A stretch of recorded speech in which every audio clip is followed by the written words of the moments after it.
You're welcome to our mathematics class. Today we are going to be looking at coordinate geometry, which is also called analytic geometry. The topic is coordinate geometry.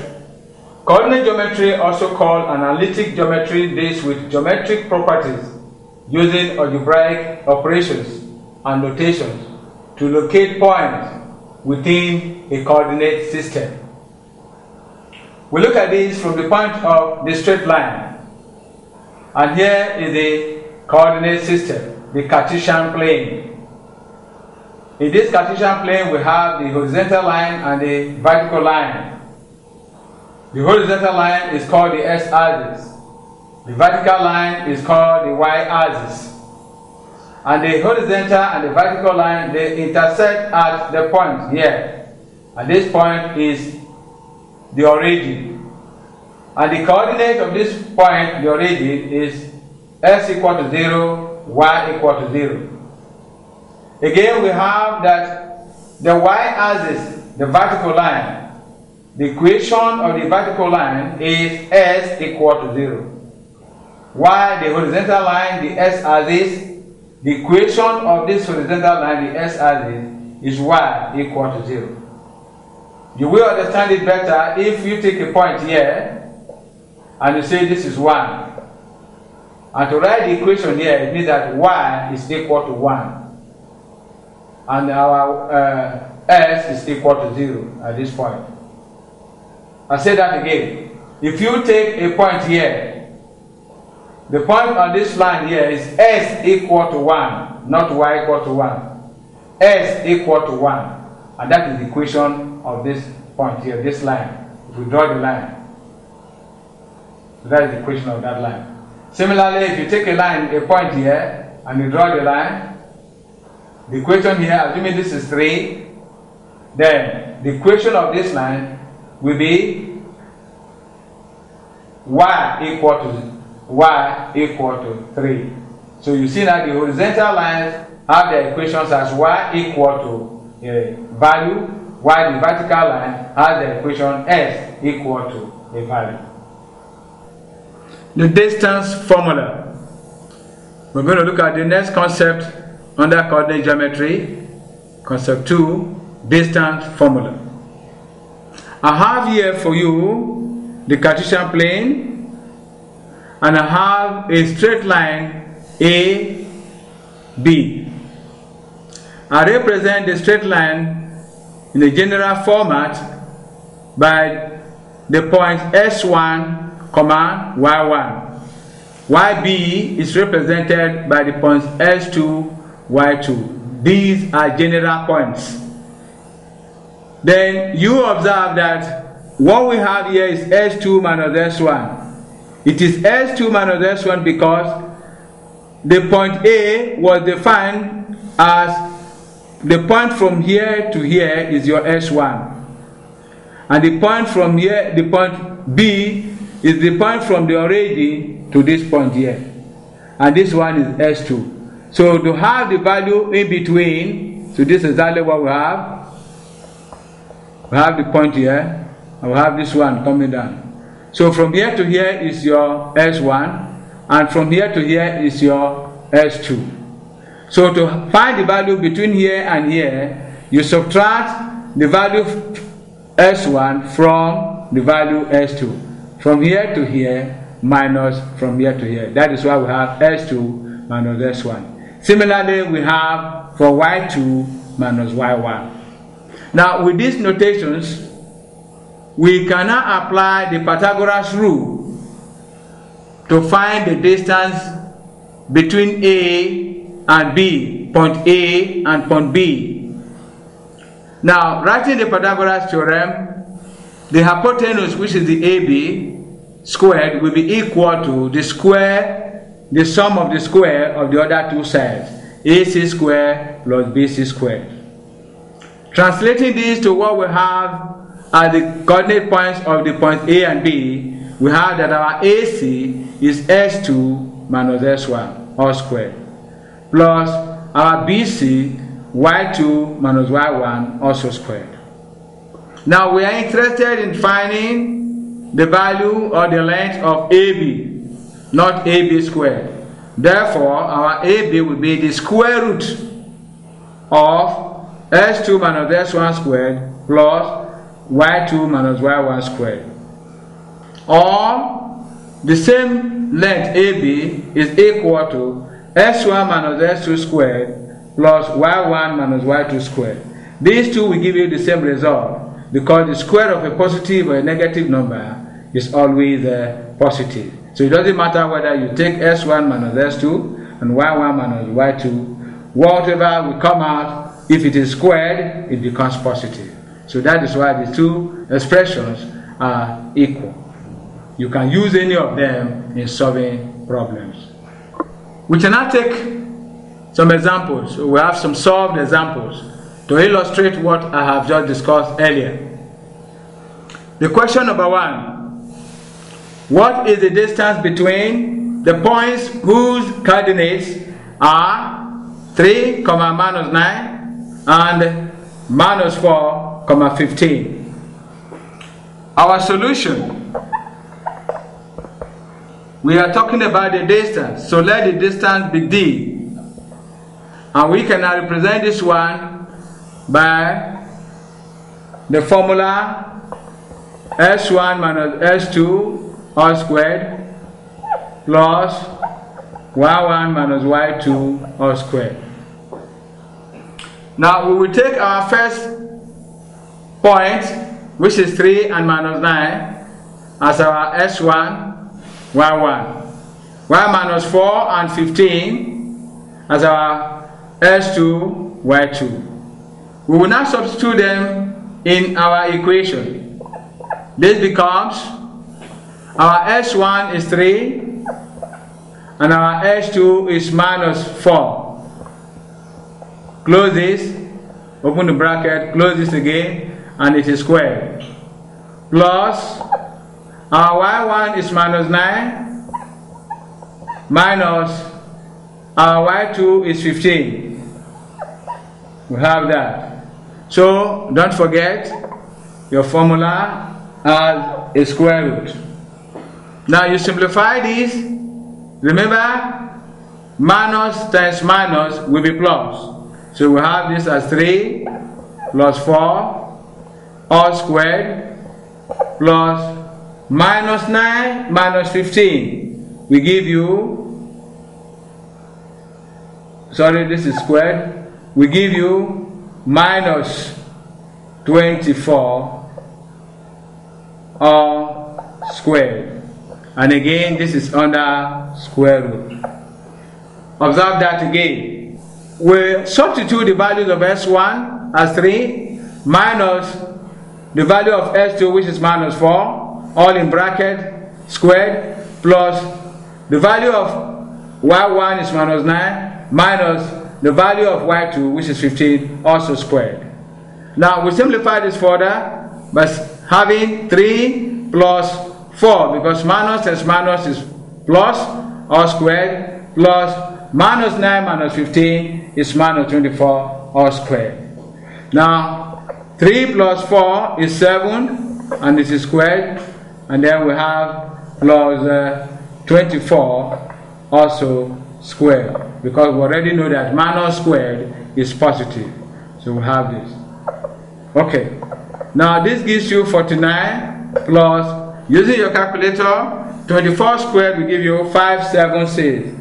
576. And again, this is adding them together. 6 plus 9 is 15. You carry 1. Plus 7 is 8. And 8 plus 4 is 12. You carry 1. Add the 1 to 5. That will give you 6. It's under the same square root. What is the square root of 6 to 5? The square root of 6 to 5 will be equal to 25. So the square root of 6 to 5 is equal to 25. So the answer to this problem is 25 units. And the distance between the points 3, minus 9, and minus 4, 15. I want you to try this problem using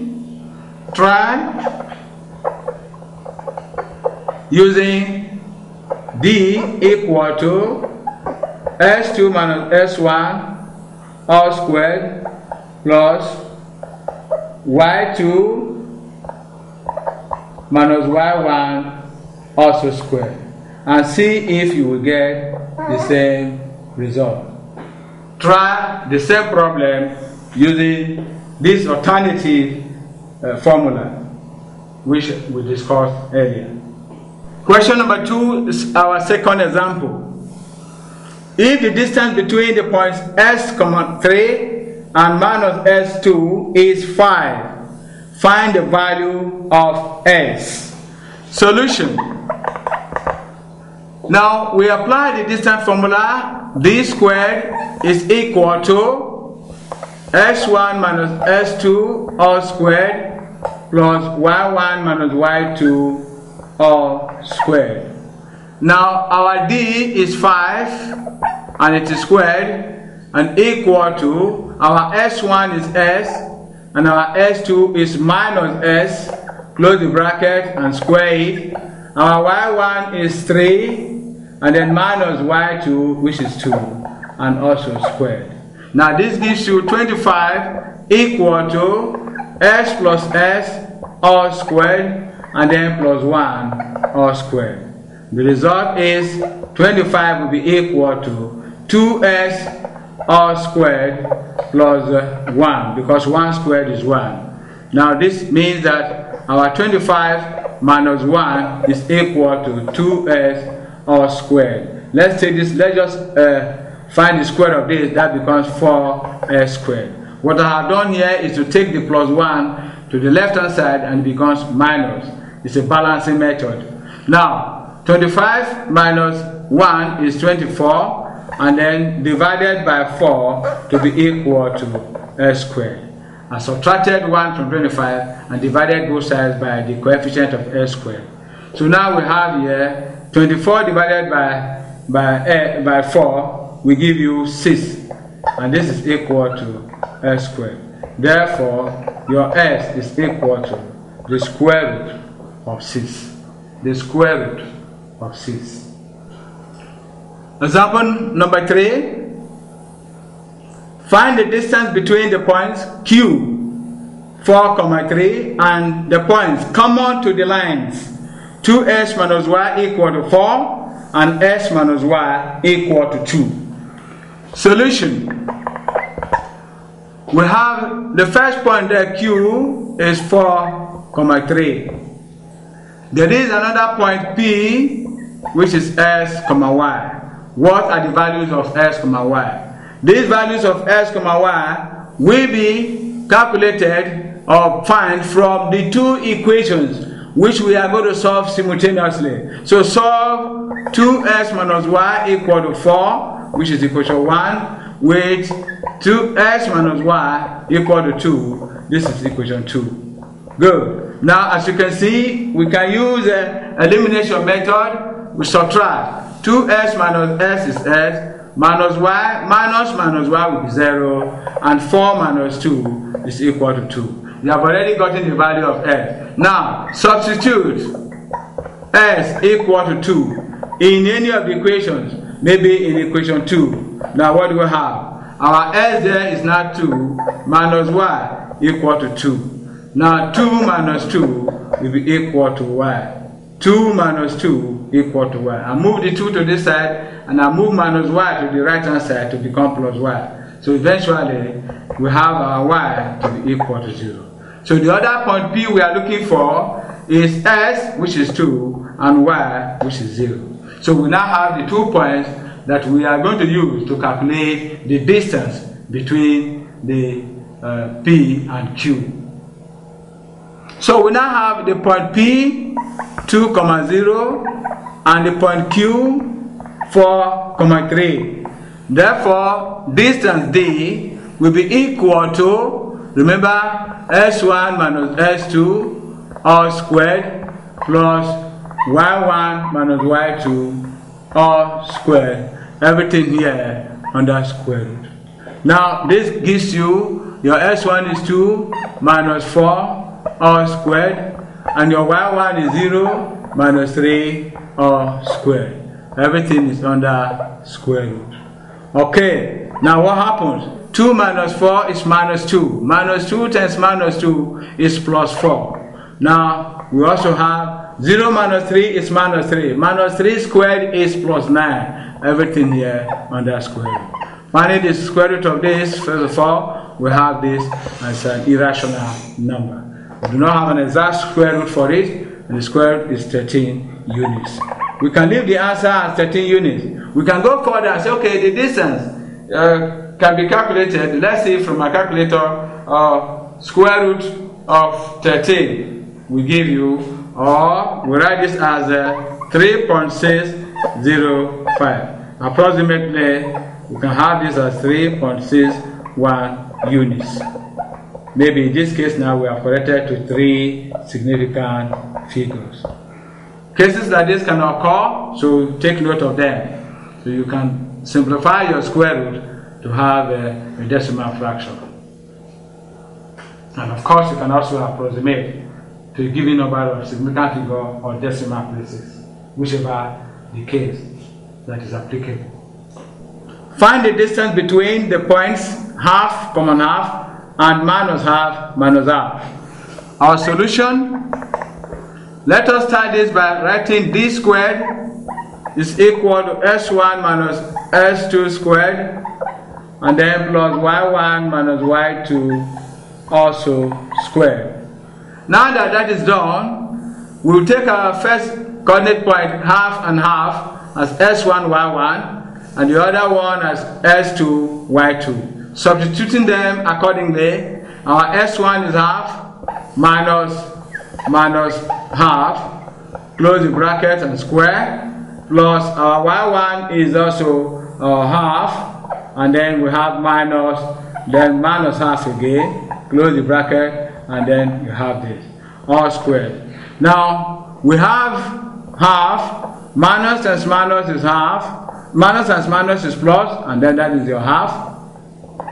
Then plus your half again, minus half is plus, so we have half plus half, all squared. Now let's see, half plus half is 1, and half plus half here also 1. The result is 1 plus 1, giving you the value 2. Therefore, the distance d, taking the square root of that, and this is the solution to the problem. So d is equal to 2 units. You observe here that I took the square root at the end when I apply the formula in this format. D squared equal to s minus s1 squared plus y minus y1 squared. So that I will hold on until the end before I take the square root just once. This is again a very nice method of solving this problem.